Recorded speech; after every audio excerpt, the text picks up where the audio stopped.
Mobile charge गरेन है फेरि डबल मजा आइरहेछ तेरिका खुस्की जग्गा दामी प्लेस ल चाहिँ मुत्नुको लागि बसेको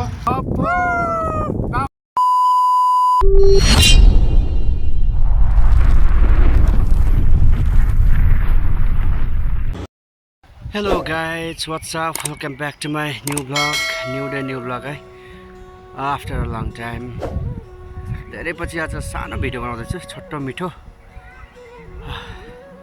म चाहिँ अब त्यस्तो खाली डेली भ्लगहरू यहाँ त्यहाँ म बनाउँदिनँ, कहिलेकाहीँ मात्रै बनाउँछु।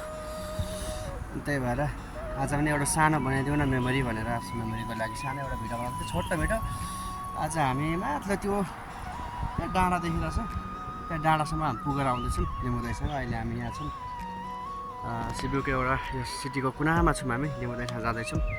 यो कस्तो दामी राउन्ड सेपमा छ क्या, यो बिचमा मुनि चाहिँ तल सानो खोला छ अनि राउन्ड सेपमा बनाएको छ दामी गरी। यहाँ हामी चाहिँ साइकलमा जाँदैछौँ, यो चाहिँ मेरो साइकल हो, त्यही भएर लिमुदाईको साइकल छ। म टक्कै त्यही पुगेर मात्र भिडियो बनाउँछु। मसँग अब त्यस्तो भिडियो बनाउने सामानहरू छैन, त्यो के भन्छ त स्टिकहरू छैन होइन, सेल्फी स्टिकहरू अथवा स्ट्यान्डहरू छैन, साइकलमा राख्न मिल्ने ठाउँ पनि छैन, एक त मोबाइल पनि राम्रो छैन। अनि म चाहिँ यत्तिकै हल्का फुल्का यसरी ठाउँ ठाउँमा रोक्दै यसरी बनाउँछु, त्यहाँ माथि गएर बनाउँछु, त्यहाँ माथि गएर चाहिँ म सिबिउ देखाउँछु कस्तो छ भनेर तपाईँहरूलाई म देखाउने छु। Keep watching till the and guys, stay tune.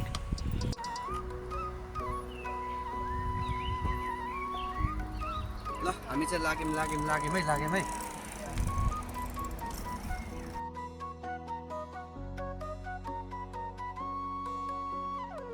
ल अहिले हामी चाहिँ एकछिन आराम गर्दैछौँ क्या। अहिले अब लामो बाटो छ, साइकल पनि चलाउँदा थाकिन्छ, अलिअलि मोटाइएछ, त्यही भएर एक्सर्साइज पनि हुन्छ भनेर हामी चाहिँ साइकल बेला बेला चलाउँछौँ, हप्तामा एकचोटि दुईचोटि। हामी चाहिँ डाँडा जाँदैछौँ, अब लगभग आइपुग्यौँ। अब आधी घन्टा समथिङ लाग्छ होला। अहिले हामी चाहिँ यहाँ बस्ने ठाउँमा छौँ। यहाँ बस्ने ठाउँहरू पनि क्या दामी छ क्या, पुरा बेन्डिङ टारले यस्तो गरेर भित्रबाट ढुङ्गा हालेर क्या, कस्तो दामी क्या, पुरै लङ टाइमको लागि। पछि फेर्दा पनि यो टक्कै काठ मात्रै फेर्नु पर्ने, यो केही नगर्नु पर्ने अहिले मात्रै, यो काठ मात्रै फेर्दा पुग्ने क्या। हप्ताबाट यो बिग्रिँदैन पनि, कति वर्ष थाम्छ है। रेली छ, यो रेलिङ छ, अनि यहाँ पानी छ दामी गरी, यहाँ फिसिङ गर्छन् मान्छेहरू, अनि दामी छ यहाँ चाहिँ। अहिले चाहिँ मौसम पनि एकदम दामी हुँदैछ, हरियाली छाउँदैछ। अस्ति चाहिँ एकदम उजाड थियो, अहिले चाहिँ रुखपातहरू बिरुवाहरू भुइँहरू सब हरियो हुँदै जाँदैछ। अस्ति रुखपातहरू फुलिरहेको थियो, कस्तो राम्रो भइरहेको थियो, भिडियो पनि गरेर मैले। अहिले पुरा हरियो भइरहेछ, दामी हरियो हुँदै जाँदैछ, सबै मुनाहरू पलाएको छ, भुइँमा पनि फुलहरू फुलिरहेको छ। अहिले चाहिँ एकदम मौसम चाहिँ एकदम इन्भाइरोमेन्ट चाहिँ एकदम घुम्नुको लागि एकदम दामी भइरहेछ। अब सी यु देयर। यहाँ चाहिँ अहिले हामी टक्कै हाइवेको मुनि पुलमा छौँ है, यहाँदेखि पारि ठ्याक्कै अब डाँडा जान्छ। यहाँ कस्तो आवाज पनि गुरुङ गुरुङ झर्ला जस्तो भइरहेछ। हामी चाहिँ एकजग्गा चाहिँ मुत्नुको लागि बसेको सुसाद खानुलाई। यहाँ यसरी अब रोडको मुनि पुल मुनि सु गर्दा त यहाँ त डर हुँदैन होला, हाँसीका तामाङहरू आउँदैनन् होला, यहाँ त डर छैन होला, कप्स आयो भने चाहिँ भन्न सकिन्न।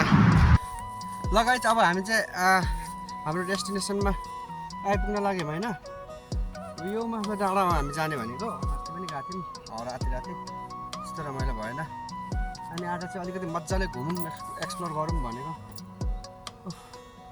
यो पल्लो डाँडा, अनि हामी यहाँ आएर चाहिँ दोधमा परिरहेछौँ, हामी यो डाँडा जाने कि यो डाँडा जाने भनेर। नयाँ डाँडामा गएर नयाँ अनुभव लिने कि पुरानो डाँडामा गएर त्यसलाई राम्रो गरी अध्ययन गरेर आउने भनेर। हामी चाहिँ भोलिको दिनमा साथीभाइहरूसँग के मिलेर आएर यसो पिकनिक जस्तो गरेर त्यस्तो तरिकाले आउँ भन्ने हिसाबले पनि एउटा ठाउँलाई हेरी आउँ होइन, राम्रो गरी पत्ता लगाइ आउँ। भोलिको दिन साथीभाइहरूसँग आउँदाखेरि चाहिँ अब राम्रो होस्, सजिलो होस्, चिनेको ठाउँमा आउँदाखेरि मजाले बसौँ, चिल होस् भनेर आएको। जाने चाहिँ कता हो थाहा छैन, आउनु त आइपुग्यो, कच्ची बाटोमा छौँ। हाम्रो साइकलहरू पनि कच्ची बाटोमा कुदाएर थाक हुन आँटिसक्यो। आई होप कि यो के भन्छ साइकलको यो अफिसले हाम्रो एड्रेस अब आएर चाहिँ ल्याङ चाहिँ नगरोस् क्या, साइकल यति टाढो यस्तो कच्ची बाटोमा किन कुदाएको भनेर त्यस्तो चाहिँ नभन्नुहोस्, न त गिटी हुन्छ होइन लिउँदै। ल कता जाने हामी पहिला, ल तपाईँको डिसिजनमा, यता यो डाँडा जाने कि यतै माथि पुग्ने कि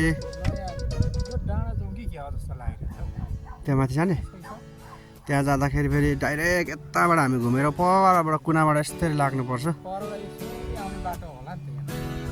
छैन छैन त्यो ओह्रालो आएर यही हो यो उकालो चढ्ने भनेको त्यही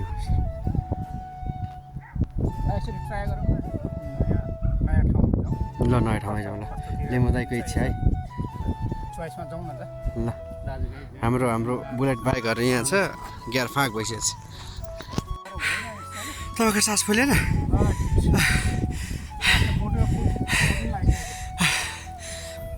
अनि म एउटा कुरा साह्रै छक्क लाग्यो क्या यो उकालो कच्ची बाटो खासै धेरै उकालो पनि छैन त हौ होइन लेमुदाई म कसैलाई धोती खुस्किरहेको एक त साइकल पनि राम्रो छैन पुरा मोबाइल चाहिने रहेछ मासुलाई अलिक गाह्रो गाह्रो भइरहेछ क्या साइकल हान्न पनि उकालो अझै होस् आउँदाखेरि जति भए पनि जाने बेलामा सजिलै गरेको हुन्छ यति चाहिँ कन्फर्म हो तर त्यो गन्तव्यसम्म पुग्नलाई चाहिँ धेरै कठिन भइरहेछ अहिले धेरै स्ट्रगल गरिराख्नुपर्छ त्यहाँ जसम्म पुग्नलाई धेरै कुरा धेरै पावर खर्च गरिराख्नु परेछ है है अनि त्यो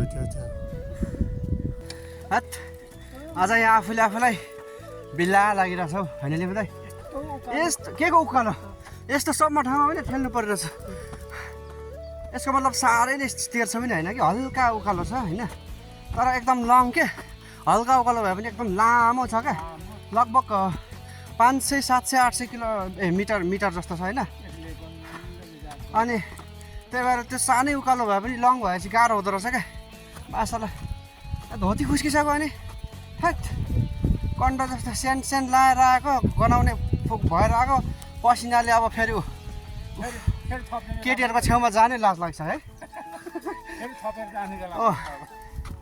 ढकेल्दै हिँडिरहेछ अहिले साइकल गाइज रनिङमा त फेरि हाम्रो लिमुदाई करा हो पोहोरको म्याराथनमा मलाई लिमुदाईले 500 मिटर अगाडि छोड्नु भएको थियो तर यहाँ हाम्रो स्टामिनाले काम गरिरहेको छैन अहिलेलाई साला अब गएर एउटा मारे बियर खाएर मात्र ठिक हुन्छ होला एकदम प्रपरली मेरा केटाहरू पनि पछि यहाँ पिकनिक यता ठाउँतिर ल्याऊ भनेको यो हाम्रो अहिलेको हालत देखेर भोलिको दिन नआउन सक्छ यार गाइस त्यस्तै नै इच्छा छ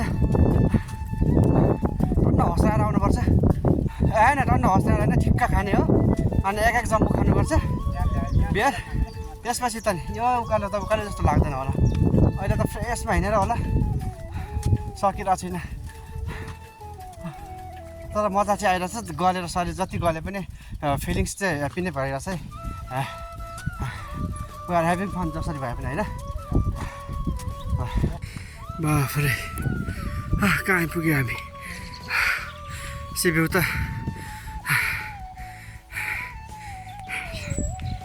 ल फाइनली अब हामी चाहिँ टक्कै त्यो चाहिँ डाँडामा आइपुग्यो है यहाँदेखि टक्कै अब त्यहाँ चाहिँ डाँडाको सिरान के भन्छ जस्तो होला क्या डाँडामा अब चाहिँ लाग्यो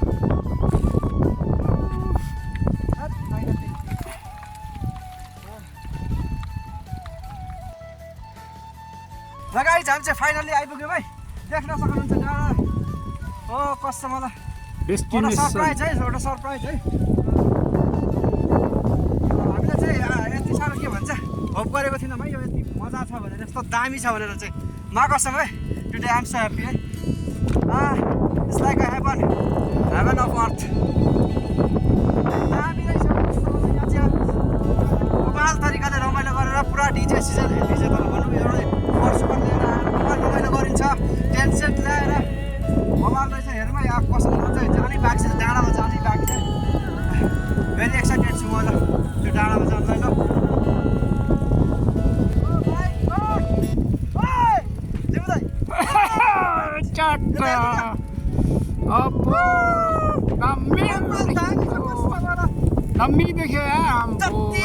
जति थाकेर आए पनि यहाँ आएर मलाई peace I feel very peace peaceful place एकदम दामी हावा आइरहेको छ पुरा गलेकोमा पसिना आइरहेको थियो यो हावाले गर्दाखेरि पसिना पनि पुरा शीतल भइरहेको छ शरीरले पुरा कस्तो दामी प्लेस त यस्तो छ अपर हावा छ यार चिल यार वा कसम अनबिलिभेबल यार this place for the doing some picnic party. लिनु दाइ तपाईँलाई कस्तो लागिरहेछ डाँडामा?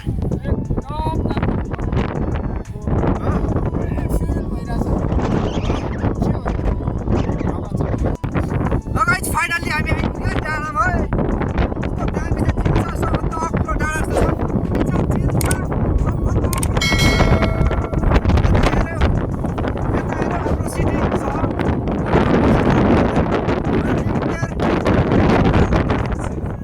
एभ्रिवान फरेस्ट, जङ्गलै जङ्गल होइन। रमनाहरूले चाहिँ त भालु पनि एक्जिस्ट गर्छ भन्छ, डर पनि लाग्छ हौ।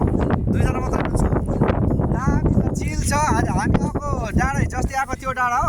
अझ त्यो डाँडालाई छोडेर यो डाँडामा त दामी लाग्यो यार। मजाले यो डाँडा जाउँ भनेर नयाँ ठाउँलाई अनुभव गरौँ भनेर एक्सपिरियन्स लिउँ भनेर आएको। एकदम सही चोइस गर्नुभएछ लिउँदा। खुसी लाग्यो लिउँदै, खुसी लाग्यो।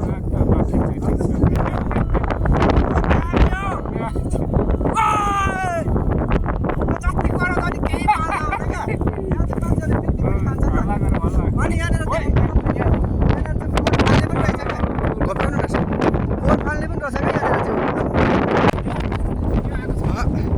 ललिम त कस्तो लागिरहेछ?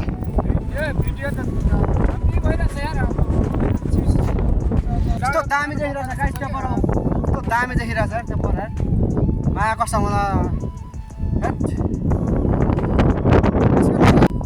यो प्लेस चाहिँ विशेष गरी जस यहाँ चिल गर्न आउने क्या पार्टी सार्टी। यहाँ रोमानियनहरू पनि आउँछ होइन। अब यत्तिकै त्यहाँ रोडमा कारहरू हिँडेको पाइलाहरू पनि छ, गाडीहरू लिएर यहाँ टक्क चिलमा टेन्ट ल्याएर त होइन। यो चिल जस्ट पिकनिक सिकनिक आउनलाई एकदम दामी प्लेस छ। र हामी होइन लोकलहरू पनि आइरहेको रहेछन्।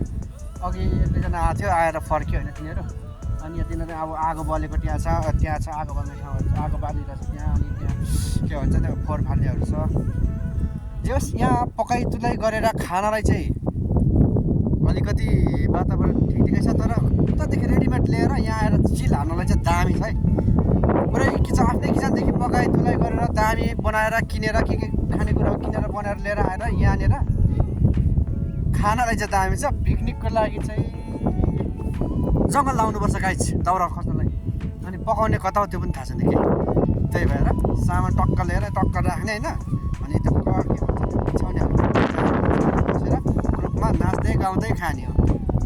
झ्यापबाट झ्याप भएर गुल्टियो भने गुल्टे पनि छैन, रोडमा झार्छ पुरै। मलाई यसको बारेमा छैन। मलाई त यहाँ आएर त कस्तो ठाउँ क्रिस छ नि, क्रिस जस्तै उडेर यहाँदेखि त्यो डाँडा टक्क मन लाग्ने खालको जस्तो लागिरहेछ क्या। सरलबरीको डाँडाहरू छ सानो छ नि। अब त्यो हाम्रो नेपालमा जस्तो यत्रो आफ्नो छ अर्को हुन्छ त्यस्तो छैन। चुलाचुली जस्तो अझ त्यही डाँडा छ, त्यही सम्म छ, त्यही डाँडा छ। लगभग एकै नासको मजा आइरहेछ होइन। अलिकति यहाँनिर हामीसँग स्पिकरको कमी भयो, स्पिकर थिएन। धेरै खाने पिउने पनि ल्याइएन। हामी भनेको आजलाई जस पहिलो दिन एकचोटि राम्रो हेरेर आउँ, कस्तो छ बुझेर आउँ भन्ने हिसाबले आएको हो होइन त। त्यही भएर हो। त्यही भएर हामीसँग केही छैन। 2टा साइकल छ, एउटा बियर छ, एउटा जुस थियो, अनि बदाम थियो, सब थियो।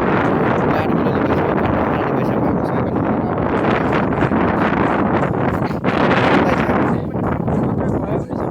मात्रै भयो। जाडोमा छ, जाडोको अवस्थामा 8 बज्न लागेको छ होइन। 8 बजिसकेको छ होला किनभने मेरो मोबाइल अफ भएको छ। अनि हामी चाहिँ लिम्बुदाईसँग यहाँ जङ्गलको डाँडामा बसिरहेको छौँ। यहाँ जे पनि हुनसक्छ होइन। आज हाम्रो जे पनि हुनसक्छ। हामी अब चाहिँ कुनै लाम ठोकी स्पिडमा जाने हो। हामीलाई लगभग 1 घन्टा त लाग्छ है लिम्बुदाई? लाग्छ। 1 घन्टा लाग्दैन, 45 मिनट एटलिस्ट। 45 मिनटको हाम्रो बाटो छ। तर ओह्रालो छ। अब जाँदाखेरि चाहिँ सट्टै पुगिन्छ। आउने बेलामा चाहिँ हामीलाई 1 घन्टा त क्रस भयो। अब जाने बेलामा हामीलाई 45 मिनट पनि लाग्दैन, आधी घन्टामा पुगिन्छ। अब त झन् रात परेको छैन, उज्यालै छ। घर पनि जान मन लागिरहेको छैन।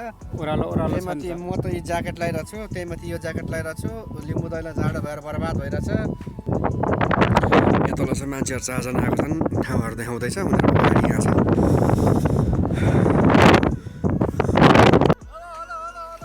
आयो आयो आयो आयो सर लो हेर गो टुङ टुङ टुङ टुङ टुङ गर्दै हेर यो बाटोमा। बब्बाल रमाइलो भयो बब्बाल अति रमाइलो भयो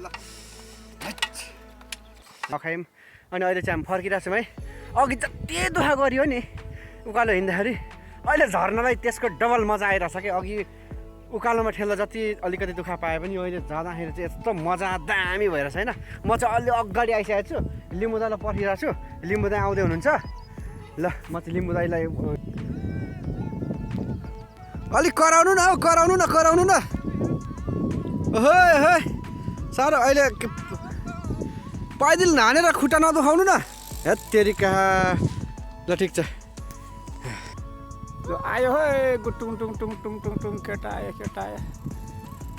यो हो नि त मजा भनेको ओहै ल ल ल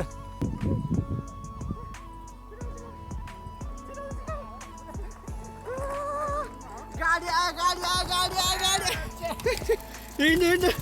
अहिले चाहिँ हामी चाहिँ अब रुम पुग्न आँट्यौँ है पुरा रात देखिरहेको छ नि त पुरा जुनेली रात भइसक्यो अनि हामी आउँदा टक्कै यहाँ चाहिँ हामी थकाइ मारिरहेको छौँ म चाहिँ एउटा दानामाथि बसिरहेको छु के हो यो गेडा के अन्डा जस्तै एउटा दामी बस्ने ठाउँ राखेको छ साइक्लिङको बाटोमा ठाउँ यस्तो छ दामी चाहिँ एकचोटि मजा लिदिउँ न त एकचोटि बसौँ न त रातिको हावा खाइदिउँ न लिम्बूसँग भनेर हामी चाहिँ मजाले मिलेर बसिरहेको छौँ अनि उतिया छ देखाउनु त स्पिड देखाउनु त के चाहिँ त्यहाँ चाहिँ हाम्रो काठमाडौँ टु पोखरा जस्तो खालको बस ठक्क झन्डै त्यस्तै लगभग झन्डै त्यस्तै चाहिँ हो तर त्यही चाहिँ होइन यो सिबिउदेखि यो बस चाहिँ भोलि बिहान जान्छ सिबिउदेखि सायद कुन ठाउँ जान्छ त्यो मलाई पनि थाहा छैन लेखेको पनि छैन क्या यहाँ बोर्डमा त्यो चाहिँ अनलाइनै हेर्नुपर्छ अनि हामी चाहिँ यहाँनिर टक्क बसिरहेछौँ गफ गर्दै दुईजना दाजुभाइ त्यहाँ पानी त्यहाँ सर्र पानीको आवाज आउँछ यहाँ पल्लोपट्टि हेरेर गाडीको सर्र आवाज आउँछ यहाँ गाडीको आवाज आउँछ बिचमा यो अन्डा छ अन्डाको गेडामाथि बसेर हामी गफ गरिरहेछौँ लिम्बूदाइसँग मजाले अनि यहाँ कमान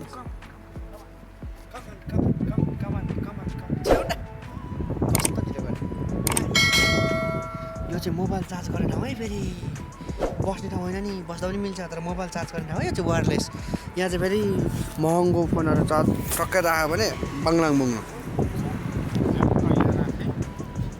महँगो फोनहरू राख्यो भने चाहिँ टक्कै यहाँ राख्ने चार्ज हुन्छ अनि यो सोलर हो यहाँ राख्यो चार्ज हुन्छ दुईवटा मोबाइल चार्ज हुन्छ कति वाटको पावर सप्लाई हो त्यो चाहिँ थाहा भएन तर चार्ज चाहिँ हुन्छ कुरो चाहिँ यति हो